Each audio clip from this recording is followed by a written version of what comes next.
राजेंद्र बिहार आ चुका था और सबसे पहले आते ही वो उस शमशान में गया जहां पर उसके दादाजी की चिता को आग लगाई गई थी। उन्हें श्रद्धांजलि देने के बाद वो वहां से काली घाटी के लिए रवाना हो गया। इधर काली घाटी पर बने आश्रम में नारायण और योगीराज को भी राजेंद्र के आने की खबर मिल चुकी थी। वो उससे निपटने की तैयारी ठीक से कर पाते उससे पहले ही राजेंद्र के लोग वहां आए और उन्होंने उनके साथ मारपीट करना शुरू कर दिया। थोड़ी देर की मारपीट के बाद में जब नारायण ने राजेंद्र को देखा तो वो भी उसके ऊपर वार करने के लिए भाग उठा, लेकिन राजेंद्र अपनी जगह पर से ही खड़ा हुआ। जैसे ही नारायण उसके पास में आया तो राजेंद्र ने सिर्फ एक मुक्के में उसे नीचे गिरा दिया। नारायण को जैसे ही वो मुक्का पड़ा तो वो काफी दूर जा गिरा था। जैसे ही नारायण के बाकी लोगों ने उन्हें इस तरह से लड़ते देखा तो उनका दिमाग खराब हो गया और वो खुद भी राजेंद्र की तरफ बढ़ने लगे। तैयार हो जाओ। इतने में राजेंद्र भी चिल्लाया और उसकी बात सुनकर उसके सारे साथी भी लड़ने के लिए तैयार हो गए। योगीराज समेत सभी लोग राजेंद्र और उसके साथियों पर वार करने के लिए आगे तो आ गए, लेकिन वो सभी ज्यादा देर तक उन सभी के सामने नहीं टिक पाए। जिस तरह से राजेंद्र और उसके लड़कों ने आश्रम के बाहर खड़े लोगों को पीट पीट कर जमीन पर लेटा दिया था, उसी तरह से उन लोगों ने नारायण के बाकी साथियों को भी देखते ही देखते चित्त कर दिया। भले ही वो सभी अपने आप में बहुत बड़े लड़ाके थे, लेकिन राजेंद्र के सामने खड़े होकर लड़ सकें इतना मादा किसी में नहीं था। वो सभी के सभी बहुत ही नाजुक दिखाई दे रहे थे। जब नारायण ने राजेंद्र को इस तरह से लड़ते देखा तो वो हैरान हो गया। उसके मन में भी राजेंद्र के लिए डर तो बैठ गया था। वो जिस तरह से अपने हाथ पैर चला रहा था, उसके साथी भी जिस तरह से उसे कवर करते हुए लड़ रहे थे, वो देखकर कोई भी हैरान हो सकता था। लेकिन नारायण इतनी जल्दी इन लोगों के सामने हार नहीं मान सकता था। वो इन सब लोगों का गुरु था। अगर वो खुद ही हथियार डाल देता तो उसके बाकी साथी क्या कर लेते। इसलिए चोटिल हालत में ही सही, लेकिन नारायण उसकी दिशा में आगे बढ़ने लगा। राजेंद्र भी उसे अपनी तरफ आता हुआ देख रहा था। उसे देखकर उसका गुस्सा और ज्यादा बढ़ गया।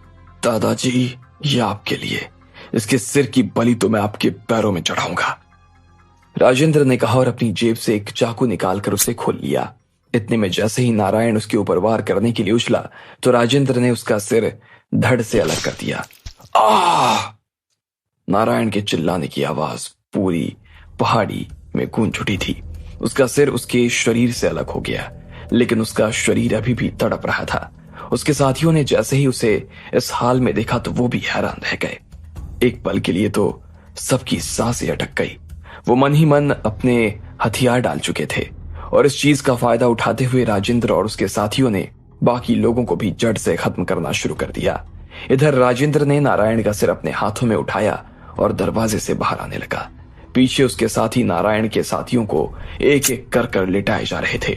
नारायण के सिर जो खून बह रहा था, उसकी वजह से जमीन पर एक लकीर सी उभर आई थी। उसके बाद में राजेंद्र रुका नहीं।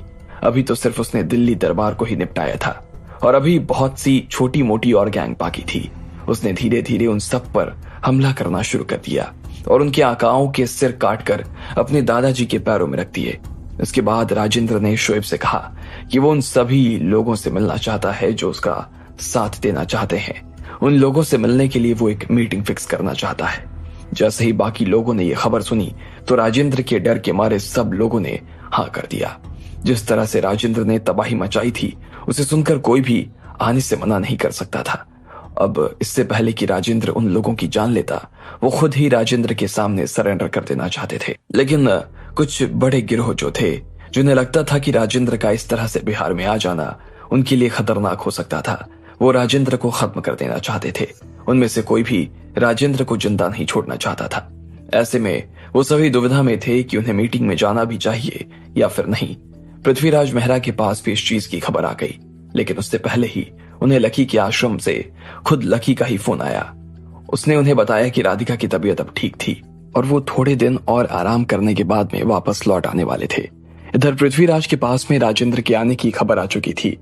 ऐसे में वो समझ गए थे कि इनके जरिए लियाकत फिर से यहाँ के अंडरवर्ल्ड पर अपनी दावेदारी पेश करने की कोशिश कर रहा था। पृथ्वीराज को राजेंद्र से घबराहट तो हो रही थी, लेकिन उन्होंने लकी को इस बारे में कोई खबर नहीं दी। अगर वो लकी को इस बारे में बताते तो शायद लकी राधिका को अपने साथ लेकर यहाँ आ जाता, लेकिन इस वक्त उनके लिए राधिका का ठीक हो जाना सबसे जरूरी था। अगर राधिका ठीक नहीं होती तो बाकी सब चीजों का कोई मतलब नहीं था। थोड़े ही दिनों के बाद में वो सारे लोग जो राजेंद्र के दादाजी भूषण की मौत के जिम्मेदार थे और जिनके ऊपर उनकी मौत का इल्जाम आता था, वो सभी काली घाटी पर आ चुके थे। उनमें से कुछ तो आने से डर भी रहे थे, लेकिन कुछ को ना आना डरा रहा था। उनमें से कुछ को नारायण और बाकी लोगों का इस तरह से मारा जाना खटक रहा था, और कुछ लोग ये तय करके आए थे कि वो राजेंद्र को खत्म करके भूषण की जड़ को ही खत्म कर देंगे। वो सभी अपने आप को बचाने के लिए यहाँ आए हुए थे। कल वो सभी राजेंद्र से मिलने वाले थे और उनमें से ज्यादातर उससे लड़ने ही वाले थे। होटल के कमरे में गुरु जगत प्रताप बैठे हुए थे। उनकी आंखें काफी गहरी नजर आ रही थी और वो कल की मीटिंग के बारे में सोच रहे थे। क्या हम राजेंद्र को हरा पाएंगे? इतने में एक जवान आदमी ने पूछा जो उनके साथ ही खड़ा हुआ था। मुझे नहीं पता, इसका जवाब देना मुश्किल है। उसने नारायण और बाकी लोगों को मारा है, ऐसे में उसकी ताकत को कमतर नहीं आंका जा सकता। और रही बात यहाँ आने की और लड़ने की, तो हमारे ऊपर जो इल्जाम लगा हुआ है उसके लिए हमें उससे लड़ना ही पड़ेगा। पता नहीं मैं उसे हरा भी पाऊंगा या नहीं, जगत प्रताप ने अपने आप से कहा। वो काफी चिंतित नजर आ रहे थे। जब इधर उन्हें चिंता हो रही थी तो उधर होटल के दूसरे कमरे में एक और आदमी बैठा हुआ था। उसका नाम बलबीर था। वो भी जगत प्रताप की ही तरह कल की मीटिंग के बारे में सोच रहा था। जब उसे पता चला कि राजेंद्र कितना ताकतवर आदमी था तो वो खुद भी भौचक्का रह गया। आप मुझसे वादा करो कि आप राजेंद्र से लड़ने के लिए नहीं जाओगे। भले ही वो बोले कि आपने हार मान लो तो कह देना कि मान ली, लेकिन आप उससे लड़ने नहीं जाओगे, बलबीर की बीवी ने उसके पास बैठते हुए कहा। उसे भी समझ नहीं आ रहा था कि उसका पति राजेंद्र जैसे आदमी से कैसे निपट सकता था। वो बहुत ही ताकतवर आदमी था और उसे बचा पाना इन लोगों के लिए बहुत मुश्किल था। वो नहीं चाहती थी कि इन सब झगड़ों में उसका पति मारा जाए। जब बलबीर ने अपनी पत्नी की बात सुनी तो वो खुद भी थोड़ा सा निराश और हताश हो गया। भले ही उसने बीवी को लड़ाई के बारे में और उनके काम के बारे में कोई जानकारी नहीं दी थी, लेकिन वो भी इस वक्त इस बात को अच्छी तरीके से जानती थी कि उसके पति के जीतने की कोई चांसेस नहीं थे। ये सुनकर वो और ज्यादा निराश हो गया। इधर उसी होटल के तीसरे कमरे में एक और औरत बैठी हुई थी। वो अपनी कुर्सी में बैठी आराम से सिगरेट पी रही थी। देखने में उसकी उम्र यही कोई 45 साल के आसपास की नजर आ रही थी। उसका नाम कोकिला ताई था और वो भी इस सब गिरोह में से एक गिरोह की सरगना थी। कल की लड़ाई में हम लोगों के लिए बहुत अच्छी होने वाली है। ये हमारे लिए एक बहुत बड़ा मौका बन सकता है। इस बात में कोई शक नहीं कि यहाँ के अंडरवर्ल्ड में जितना काम मर्दों ने किया है उससे ज्यादा काम औरतों ने किया है, लेकिन हमें हमारा क्रेडिट कभी नहीं मिला। क्यों? क्योंकि हम औरत हैं। सब लोगों को लगता है कि औरतों का काम नहीं है, जबकि वो खुद अपनी आंखों से देख रहे हैं कि औरतों ने यहाँ कितना अच्छा काम किया है, कोकिला ने कहा। आप सही कह रही हैं ताई। इतने में एक बहुत ही सुंदर और जवान सी लड़की ने हाँ में सिर हिला दिया। उस लड़की का नाम बुलबुल था। वो कोकिला के यहाँ काम करने वाली सबसे पहले लड़की थी। इस बार तो मुझे लगता है कि ये राजेंद्र इन सभी मर्दों के ऊपर इतना भारी पड़ने वाला है। मुझे ये भी नहीं लगता कि उसकी जगत प्रताप से कोई दुश्मनी है, कोकिला ने अपने हिसाब से आंकलन लगाते हुए कहा। तो इसका मतलब उसकी लड़ाई हम लोगों से है? बुलबुल ने पूछा। कोकिला ने इस बात का कोई जवाब नहीं दिया। वो गहरी सोच में डूबी हुई थी। उसे समझ नहीं आ रहा था कि राजेंद्र आखिर जा क्या रहा था।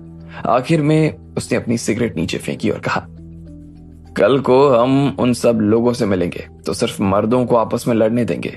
राजेंद्र भले ही बहुत जानदार होगा, लेकिन मुझे नहीं लगता कि वो बहुत देर तक मैदान में खड़ा रह पाएगा। जैसे ही उसकी जान खत्म होने लगेगी, हम मौका मिलते ही उसके ऊपर हमला कर देंगे और खत्म कर देंगे उसे। मैं एक ही बार में उसका सिर अलग कर दूंगी, कोकिला ने कहा। उसके बाद तो ये सारे मर्द आपके पैरों में गिर जाएंगे। देखना, ये आपको सिर आंखों पर बिठा लेंगे और कोई भी ना ये नहीं कह पाएगा कि हमने अपनी जिंदगी में कुछ नहीं किया है, भारती ने कहा। कोकिला ने भी हाँ में सिर हिला दिया था। लेकिन हम तो यहाँ अपने साथ अपने साथियों को बचाने के लिए आए हैं ना। ऐसे में क्या आपको नहीं लगता कि हम इस मौके का गलत फायदा उठाने की सोच रहे हैं? बुलबुल नाम की एक लड़की ने आगे आते हुए कहा। उसकी बात भारती को चुप गई। उसे सुनकर ऐसा लग रहा था जैसे वो उसके ऊपर खराब नीयत का इल्जाम लगा रही थी। तुम कहना क्या चाहती हो? तुम्हें क्या लगता है हम जो कर रहे हैं वो बिना सोचे समझे कर रहे हैं?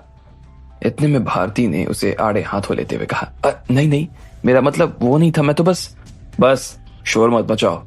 इतने में कोकिला ने उन दोनों को बीच में ही रोकते हुए कहा। उसने फिर से उस दूसरी लड़की की तरफ देखा और कहा, तुम्हें क्या लगता है मैं कुछ गलत करने की सोच रही हूँ? मेरे लिए मेरे कायदे पहले आते हैं और उसके बाद मैं अपना फायदा देखती हूँ। रही बात राजेंद्र को खत्म करने की, तो उसे खत्म किए बिना हम में से कोई भी जिंदा नहीं बच पाएगा। आई बात समझ में? कोकिला ने पूछा। बुलबुल ने आगे कुछ नहीं कहा और हाँ में सिर हिला दिया। उधर जब होटल में ये सब हंगामा चल रहा था और सब लोगों को चिंता ने घेर रखा था, तब इधर लकी और राधिका जश्न मनाने में व्यस्त थे। लकी ने राधिका के गालों को चूम लिया था और वहां पर जितने भी लोग खड़े थे वो ये सब देखकर और ज्यादा खुश हो गए। उनके चिल्लाने की आवाज तो बढ़ती जा रही थी। वो चारों लड़कियां जो लकी और राधिका को इस तरह से देख रही थी, उन्हें भी अपने दिल में काफी जलन महसूस हो रही थी। उसके बाद उसी शोर के बीच में लकी ने राधिका का हाथ थामा और उसे अपने साथ स्टेज पर से नीचे उतार ले आई। वहां पर पार्टी अभी भी चल रही थी। नाचने के साथ साथ गाने का भी प्रोग्राम था। सब लोग मजे कर रहे थे। लकी थोड़ी देर तक तो वहां राधिका के साथ में बैठा रहा, लेकिन फिर उसका मन किया कि वो राधिका के साथ में थोड़ी देर घूम आए। चलो ना घूम कर आते हैं, लकी ने राधिका के कानों में कहा। राधिका ने पहले उसे देखा और फिर मुस्कुराते हुए अपनी जगह से खड़ी हो गई। लकी ने उसका हाथ पकड़ा और आश्रम के दरवाजे से बाहर आ गया। अब आगे क्या होने वाला था? क्या होता जब लकी को राजेंद्र के बारे में पता चलता? क्या वो राजेंद्र से निपट पाएगा? आपको क्या लगता है, क्या होंगे इन सभी सवालों के जवाब? कमेंट बॉक्स में कमेंट करके हमें जरूर बताएं। और सभी सवालों के जवाब को जानने के लिए सुनते रहिए इंस्टा मिलियनेयर सिर्फ पॉकेट एफएम पर।